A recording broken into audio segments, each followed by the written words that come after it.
Hello everybody and welcome back to World of Warships Legends. My name is Spartan Elite 43 and tonight we are taking our very first look at the brand new Black Friday American Battleship Alabama Black Edition. So, with that being said, let's look at our commander. We are actually running William Sims. I know it's showing Fat Electrician, but that's just a guise. It is William Sims. We are running Paolo DeRevel and Andrew Cunningham with Flammable Cannoneer, Crisscross, not gyrating drill bits, Crisscross. You can run this if you really want to, but I've been trying to get away from using gyrating drill bits a little bit. Anyway, marksmanship, reaching out XXL, and we are running Fight Fire with Fire. Okay. As far as the rest of the build, we are running the AA Guns Mod 2 in the first slot. We are running Steering Gears Mod 2. Concealment System module, and we are running the epic version of the Artillery Plotting Room Mod 2. Okay, so we have the best accuracy we can get as we progress through the match. Right? Other than that, as far as I'm aware, there's no difference between this and the regular Alabama. So if you have the regular Alabama, there's no reason to get this. If you don't have the regular Alabama, this is one way you can get it without having to spend 750,000 global XP. So just to put that out there. 66,100 hit points with this build. 49% torque production, which is one of the good things about the Sodax. They have some of the best torque production in the game. Main battery, you've got the 406mm Mark 6. These are 45 caliber 16-inch guns. So they have a little bit slower muzzle velocity, but they end up citadeling more often than, say, the Iowas instead of overpenning. But 19.3 kilometers of main battery range. We have a 28.4 seconds base reload. We have a 30 seconds main battery turret traverse. Shell grouping of 2.09, which is pretty fantastic for Battleship. And then, of course, HE shell maximum damage of 5,700 with a 36% chance to set fires with a 68 millimeters of penetration. AP shell maximum damage of 13,100 with a 462 millimeters of armor penetration at max range, and then 779 millimeters up close and personal. So these shells pin pretty much everything, and they have standard pin angles, so 45, 60. Okay. Everything else I don't really care about. Secondaries. This is not the Massachusetts, so you're going to have standard American secondaries. 127 millimeter Mark 32s, 38 caliber main or secondary gun. You get 20 of them, 10 per side, reaching out to 5 kilometers, reloading in 6 seconds. HE shell maximum damage of 1,800 with a 5% chance to set fires. AA defense. Sorry guys, my voice is a mess. I've been having to record all night. 127 millimeter Mark 32s. You get 20 of those. Dual purpose secondaries doing 131 damage per second, reaching out to 6 kilometers with this build. AA defense number 2, you got 40 millimeter Bofors Mark 2s. You get 48 of those, reaching out to reaching out to 4.2 kilometers and doing 236 damage per second. And then you have the 20 millimeter Oerlikon Mark 4s. You get 52 of those, doing 260 damage per second, reaching out to 2.5 kilometers. So pretty solid AA defense as you'd expect on an American battleship. Maximum speed 27.5 knots, so not the fastest things in the world. The turning circle for these, though, are fantastic. 710 meters for a battleship is probably up there with best in class. I could be wrong, but I think it is. Detectability by sea 13.2. Detectability by air 11.1. Guaranteed as always 2, and then 14.9 kilometer smoke firing penalty. Statistics probably not going to be great. I've only played a couple of games in this, and the first 2 games that I played were awful.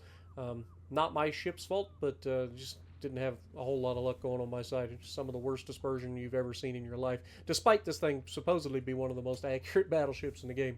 But that's just small sample size. It is a fantastic ship, just like the Alabama.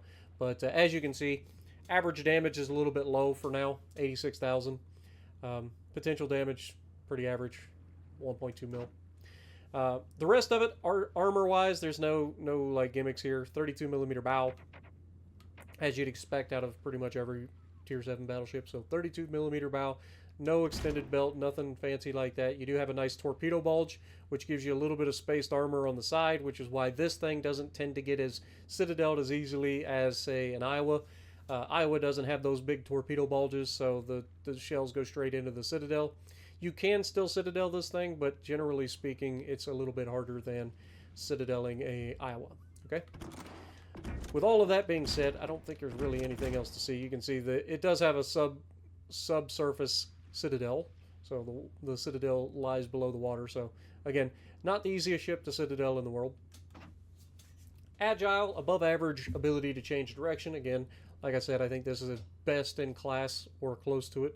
Long reach, above average main battery range. I don't know about all that. It seems pretty average to me. Sluggish shot, difficult to aim at long distances. I don't really think so, but maybe it's because I play a lot of American ships, so I'm used to it. Alabama B, one of the series of the South Dakota class battleships, boasted powerful AA defenses and sophisticated surveillance systems. Had a sensible armor layout, including an internal main armor belt and a solid horizontal protection, aka deck plating.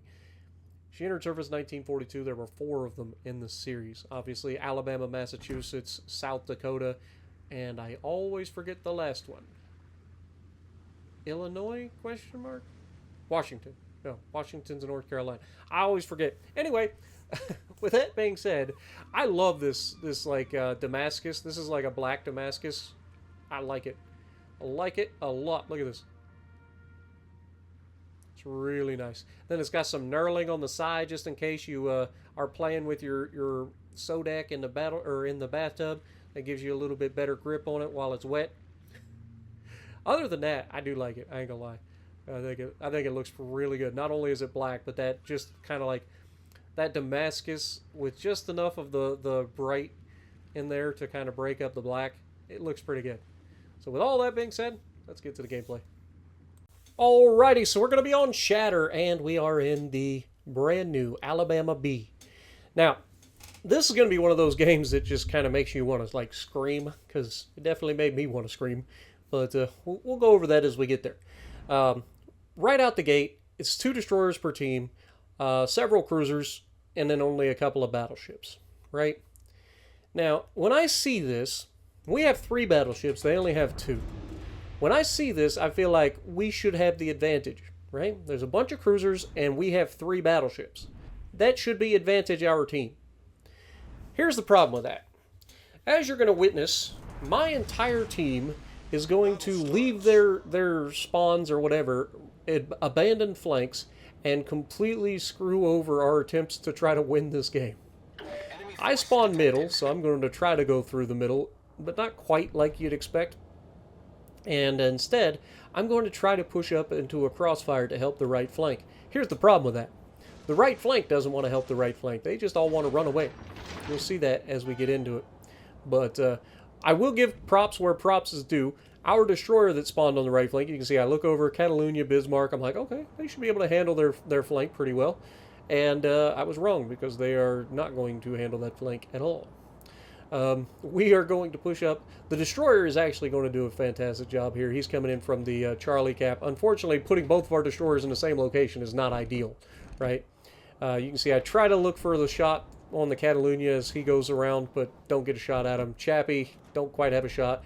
It's just like I'm missing by just millimeters or milliseconds of trying to be able to get shots through the islands and stuff to help our team. But that being said, our enemy destroyer is right here. We know that, right? He's obviously spotting us. We know roughly where he's at. And as we continue to push around this corner, you'll see that I do go dark momentarily. And you can see the torps coming in as well. But as we go dark, the lightning gets spotted and he eats a torpedo, which is always lovely. And I believe he gets taken out immediately. But you can see I get smashed from across the map. Azure Lane, New Jersey, having nothing else to shoot at, decides to shoot me coming into the middle. It's to be expected, but it wasn't. Like, most people don't have that kind of situational awareness. But again, he ain't got nothing else to shoot. As you can see, our brave Bismarck decided to f*** off from his side of the map and come all the way across to the other side of the map. And he is going to do absolutely nothing. Shocker. It's a Bismarck. What do I expect? Anyway, we take a shot at the New Jersey there. I don't even think we end up getting anything out of this. I guess we did 4,300, one pin. But as we try to put ourselves in a position here, you can see the enemy Balti is coming up through here. This is terrifying for any destroyer that knows what they're doing. This is death. So you got to get out of there. Balti is nothing to be messed with. So as we wait for him to come around the corner, obviously there's already torpedoes there. We've got people shooting him. I think that's Catalunya shooting him. He's going to slow down and avoid these torpedoes, which I really wish he hadn't tried to, like, slow down and avoid those torpedoes, because he almost cost me the shot. Like, legitimately about cost me the shot. And then this guy, he comes from nowhere. The Iowa leaves his left flank, comes all the way across into the center of the map, and I'm like, okay, well, if you're leaving the left, then I've got to try to help the left. Of course, I'm going to be shot by the Nottingham and the New Jersey over there on the right, too, because there's nothing over there. So we've given up cap right out the gate for no reason. Just straight up. Everybody on that side has left their flank. So now I can't deal with that. I'm leaving the Iowa to go back across that map. I'm going to try to put myself in a position to counter these guys pushing up the left flank to help my cruisers that are over here. Because God knows that Bismarck ain't going to do anything. So here you can see as we come around the corner, we've got a beautiful look at this Catalunya. He doesn't see me because I'm behind the edge of an island. And, I mean, look at that dispersion. That grouping is fantastic. Blam! But, unfortunately, in true Spartan fashion, we're not allowed to get more than one. Because, God forbid, I actually get more than one freaking Citadel on a broadside cruiser. Anyway, we won't talk about the Balti 2 seconds ago.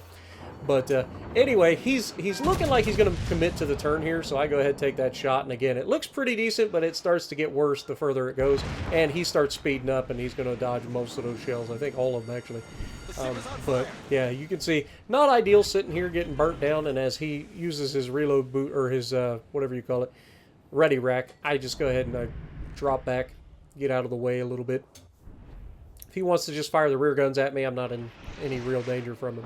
However, if I keep backing up, then the guys behind me have a chance to potentially shoot me, so we've got to be careful. Now, I will, again, that destroyer that was over there doing a fantastic job, not only did he get rid of one, but he's now in a situation where they can potentially help get rid of the other. Catalunya, again, gets caught. He's bouncing off the border. I have a beautiful look, and it's just the worst dispersion and grouping on the planet. And you can see, I am just getting farmed here. There's the freaking Catalunya spotting, and then the Dutch cruiser over there, the Johan, is potentially able to drop me. Fortunately, get lucky there that he doesn't do a very good job of dropping me. And then, of course, there's a Kansas around the corner. I'd love to be able to shoot him. Can't quite get the shot on him. So it's just not a very good, fun feeling when you're just sitting here kind of getting screwed over because your entire team is just kind of hanging around. Now, I will give the cruisers credit. The cruisers are actually shooting the Kansas, so I'll give them credit. I don't give credit to the Bismarck at all. Again, if you leave your flank, you deserve to lose, right? That's just the way I see it. If you leave your flank, you deserve to lose. Now, our second destroyer is over on the far right side. It looks like he's going toe-to-toe with a battleship or cruiser. I can't see. It looks like a cruiser, but that generally doesn't end well for a destroyer. But if he can get rid of him, that'd be a big deal for the team. You can see as I'm contemplating coming around the corner, the Catalunya is actually doubled back and is spotting me for their team. So I've got to be careful here. I don't want to go too ham and come around the corner and get caught through the cheek by the Kansas. We know he's there. So I'm just kind of poking around, just waiting for my opportunity. And that's when the Johan decides to show back up. Yay. More planes. We may have good AA in this thing, but it don't matter against these things. Because good lord. The amount of bombs they drop is absurd. Thankfully, they did just get kind of touched with the whole Nerf hammer, I think. I think it was Johan. But I digress. We get another good-looking shot there. Finally finish off the Catalunya, and now we free ourselves up to potentially help. Because now, Johan's not really that big of a threat if I can push up on him, and Kansas has already been kind of burnt to a crisp by everybody else. It's at this moment that my team needs to make a decision that they need to start to think about helping get this cap and helping to remove these guys, right? Now, I want you guys to pay attention. That destroyer that was out there chasing after that battleship managed to die. Not ideal. The second destroyer is in the cap. He's about to come out from behind me. Again, not ideal. But it's going to actually kind of pay off in a moment as we get a beautiful look at Kansas here. We go over the island, get angled as best we can. He gets a couple of penetrations. Probably about an even trade there for both of us. I thought I was going to get more out of that. But you'll see I get spotted in a moment. And that tells me right there that the destroyer is off my right side. Now, our destroyer decides to come over here and get into the cap. But he's taken so long to do anything. Like, he literally was over there messing around, and then he comes back across, and now he's kind of sitting behind me. I'm getting into the cap. The cruisers are starting to get into the cap behind me. The Bismarck's still hiding behind islands. And we are in a situation where I know the destroyer is hunting me, right? So I can't afford to put myself in a bad situation. There you can see the torpedoes. Torpedoes astern. Our destroyer starts torping at the Kansas, just in case the Kansas decides to get himself. You can see I'm like, I need intelligence, and you can see the destroyer's not really trying to do anything. He's just dumping torpedoes at the battleship. He's not actually getting into the cap until late. Now he's finally in the cap. But Johan out here, we've got him over-angled, so I'm going to take the shot. He's smart. He gets turned away. Still going to get a decent hit out of it, but not as much as I was hoping for. And you can see I'm starting to get farmed from behind. So with Kansas about to go down, I'm not really worried about that. I'm mostly worried about the destroyer. But I'm also worried about the guys coming in to the Bravo cap behind us. And this is where my team needs to like pay attention to what's going on, put themselves in better positions, because they're still all in one location. Right? They're still all grouped together. There's 5 ships in one goddamn grid square. About to be 6 ships, because I have no choice. I have to turn away from the destroyer here and double back. I could have doubled back in front of the island, but given the fact that I only have 28,000 hit points and I'm currently spotted, I didn't feel like getting my hit points chewed up. I feel like I can still do quite a bit to give our team a best chance to win here. It's just going to take a little bit of time. You can see I'm encouraging my teammates. I'm like, guys, we have to get something here. We have a 200-point lead, but they've got the caps. They've got us surrounded. They've got people coming around behind us. They've got people coming through the middle. They've got the destroyer on the outside. And what happens next is why we don't chase kites, right? Our team is going to continue to chase after that Johan, which is just absurd, especially with a destroyer out there as well. We're going to send our team out there. I am going to come around this island and try to put myself in a position. You can see I'm in the chat. I'm like asking people to do their job, and this is what I get as a response. They're going to shoot me. They're going to torp me. They're going to do everything in their power to whatever. But it's like, guys, if you want to win, we need to do something now, right? We have to. There's plenty of time for them to take the lead on points. Battle ends in 5 minutes. So we have to do something about it. And so I'm trying to counter-rotate from my team. And it's going to work out beautifully, because I'm going to come around the corner just in time to get my shots out on this New Jersey, and he ain't even going to be able to see me. So as he comes around the corner, we're going to go ahead and blind fire over the top of the island. He's basically broadside, so I don't even bother over-leading too much, and we're going to chunk him, leaving him, of course, with just enough to get away for the time being. But what happens next is I'm almost ready to be loaded here. We're going to try to get one more shot over the top of this island. You can see I'm already committed to it. I'm like, I got to get this guy. So we turn full broadside, ready to shoot. We're going to aim a little bit high, get these shots over top of the island. He gets a couple of pins on me. Again, not that big a deal. And we are actually going to citadel him and somehow still leave that man alive. I have no one else ever does this. It's just me. I have the worst luck when it comes to just killing things outright. Speaking of the worst luck for just killing things outright, this Nottingham is going to do the dumbest thing I've ever seen, which is just turn full broadside, completely negate his only advantage in this situation, and give me the perfect chance to kill him. But of course he goes dark right as I pull the trigger. He is slowing down, and I'm going to double citadel him, but of course, once again, leave him with just enough to continue being a problem. I'm not allowed to kill anything. And that brings us up to 141,000 damage. Now we've got a Chapayev out on the right side. My freaking Cleveland just got torpedoed by their destroyer. Like, it's just not a good look for my team right now. And of course, we left the New Jersey alive, so he's going to come around the corner. My cruiser's just sitting there waiting for him, which is not ideal. Their Chapayev has actually beached himself on the island, so we're going to go ahead. I was thinking about taking a shot at him, but I was looking where the Nottingham is, and you can see I do end up taking a shot here, but of course he just goes dark right as I go to take the shot. Nottingham is about to come out around the corner in front of my teammates, so he should be farmable by at least 2 people right there. There's 2 people right there ready to shoot him. I get a single overpin on the frickin' Chapayev, who's beached himself, which is frustrating. Our destroyer is chasing the Johan all the way to the border of the map. And we still have the points lead, but it's almost over. Like, we've almost lost the points lead, and this is why I'm being so aggressive here. Because I know that if we don't do something about this, we just lose, right? So, fortunately, our cruiser has decided to get out of there, so he's not in immediate I'm going to die mode. I'm going to come around this corner, and I'm looking to shoot the Nottingham. I've got a cruiser in the left side, ready to spot the Nottingham. Unfortunately, the Nottingham is not there. He's already turned the corner to the left, and he's going to go up the alleyway out towards the cruiser and destroyer who are chasing the kite off the goddamn map. Again, that was completely unnecessary. There's no reason to chase that guy. We just took half our team, or a third of our team that's left, and sent them all the way to the border for nothing. But here you can see, after realizing that Nottingham isn't there, I go ahead and turn in. I damage con a single fire. I know it's a stupid idea, but I don't have that many hit points left, so I've got to do something. Now, fortunately, the New Jersey did go down. We have the points lead, right? Unfortunately for me, I didn't notice in time, okay? So this one's on me. I didn't notice that we took the points lead back, and we are currently stopping the enemy from accruing points, which means we would hold that lead. As long as nobody else dies. And so then I get perma-fired because obviously I put out a single fire, I deserve it. And then I get, what is that? What if that ain't the game telling you to go f yourself? Nothing is. That is bullshit. That is intelligent design of a video game that is just like, yeah, I know where you're aiming, but I'm not going to allow you to hit it. That's bullshit. But unfortunately, I mean, I'm going to go down to this Chapaya. Fortunately, we are still in the lead, right? We're still in the lead. So as long as nobody else dies, we should still win. And I'm going to get another shot here at the Chapayev. As he cuts across, I'm thinking, okay, well, I'm dead anyway. Might as well kill him.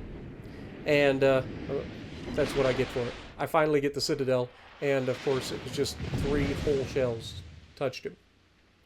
That is really, really unfortunate. But Plymouth manages to get into the cap. He's flipping the cap, or has flipped the cap. That gives us the points lead. So with less than 30 seconds left, all we got to do is nobody else die, and we win this game. That's it. That's all we have to do. Destroyer seems to be in a good position. He's not out there to get himself killed. Bismarck is running away as he's done for the entire match, so that's good news as well. He's not likely to go down, and that's when the unthinkable happens. We lose our fucking Catalunya at the buzzer to give the enemy the points lead and a loss for us. 2100 base XP and a loss. I did everything in my power. I screwed up at the end, sure, but we were still going to win that match, and it all gets undone because one dingus decides to eat torpedoes from a destroyer that had been seen multiple times. Frustrating. But that's the way the cookie crumbles. You can't win them all. So let me know what you guys think down in the comments below. If you like what I'm doing, punch the like button, leave a comment below, subscribe to the channel if you haven't already, and as always, I will see you in the next video.